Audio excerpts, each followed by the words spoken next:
In this video, I will show you how to sign into Netflix on your LG Smart TV using your phone. Now this is a very good and easy method, especially if you already have the Netflix app on your phone. So first things first, you want to go ahead and open up the Netflix app on your LG Smart TV over here. Now once the Netflix app is done loading, you'll be taken to this page, and what you want to do is to go ahead and click on the sign in button at the bottom over here. So just scroll over to the left hand side and then click on sign in.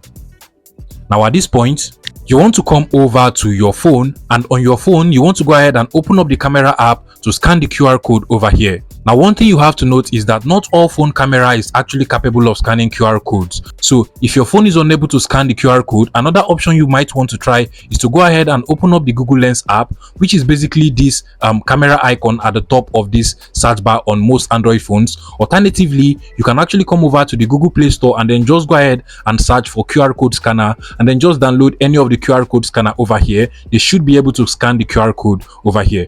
Now once you open up the QR code scanner or the camera app on your mobile phone or the Google Lens app, you just want to go ahead and place the camera on top of the QR code over here, and automatically you're going to see a Netflix link on top of the QR code. Go ahead and click on it just like so. Now this will redirect you to the Netflix app on your phone, and automatically you'll be asked to verify whether the code that is being displayed over here is actually the same as the one on your TV. If it is the same, you want to go ahead and click on sign into TV, and automatically the Netflix app on your TV will also be signed in.